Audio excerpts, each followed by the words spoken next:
One of the buzziest books of the season is finally here. That's right. Omid Scobie's Endgame, Inside the Royal Family and the Monarchy's Fight for Survival, is the latest work by the London-based journalist. It's also the follow-up to his New York Times best-selling biography on the Duchess and Duke of Sussex. And for more, Omid joins us this morning from New York. Omid, it's good to see you. Welcome to the morning show. Thank you, Jeff and Carolyn. How are you guys doing? We're well. We're good. Thank you. Listen, you started writing this book before the passing of the Queen. Let's start there. How did that event perhaps change this book? So interesting because, this book started life as a kind of look into the future of the monarchy and its sort of role and purpose at the current time of writing, but also how that could evolve over time. And of course, just some months into the writing process, we had the sad passing of the Queen, which then suddenly threw us into the era that I was theorizing about. And so being able to write on it from the kind of from a front row seat allowed me to kind of move into actually having to report on what was going on in front of me, but also still being able to look back at the kind of recent 5 or 6 years that had led us up to this moment. I thought it was important to look at the current working members of the royal family and see if they too were upholding those same morals and values, not just in front of the cameras, but also behind palace walls. And that's partly why some of this book delves into some of the more uncomfortable topics surrounding the royal family. Such as this. Speaking of the Queen's death, you write about just how in the dark Harry was about his grandmother's passing, and that he actually had no idea that his family was preparing for her imminent death.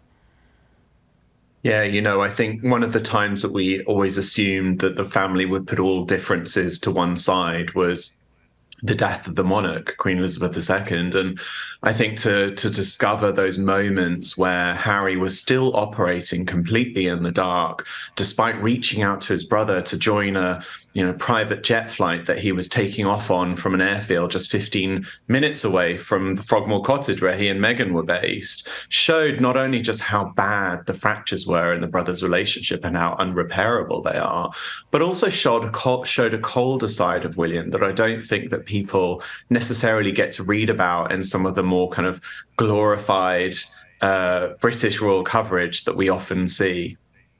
Now, you cite a Kensington Palace source who says that William is actually really embracing his role as the young and forward-looking next king, specifically focusing on easing racial tension. We certainly see him kind of chomping at the bit for when that day comes.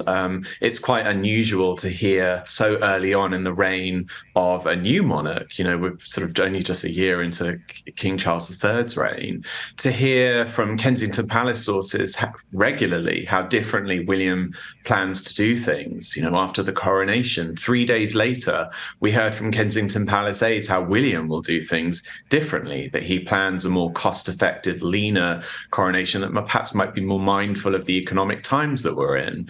To me, that sort of undermines the role of the monarch who really leads and commands in that position. William has yet to clear the air with Harry, specifically Harry's accusations of unconscious bias within the royal family. Can you elaborate on what more you uncovered? We've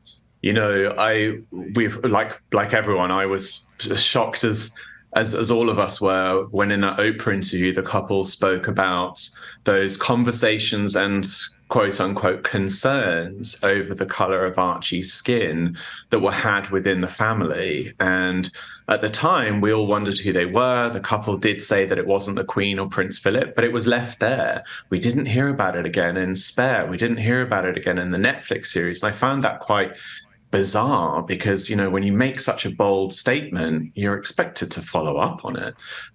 It kind of left us hanging. And so to discover more about these letters that took place between King Charles and Meghan sometime after the Oprah interview, where Charles, speaking as sort of a representative of the family, and also, of course, in his position in hierarchy, wanted to kind of address some of the concerns that Meghan had over unconscious bias in the family, which is something she raised on her side. But to him, it also was making clear that there was no malice, he believed, in the conversations that were had. We then learned that whilst not seeing eye to eye on the matter, they have kind of quietly agreed to put this to one side, that at least the conversation was had. Omid, after doing research and writing this book, as we head towards the holidays now, can you see the royal family perhaps coming together to celebrate? Because you have written just how awkward, and I think we've all seen just how awkward some of these gatherings of recent times have become.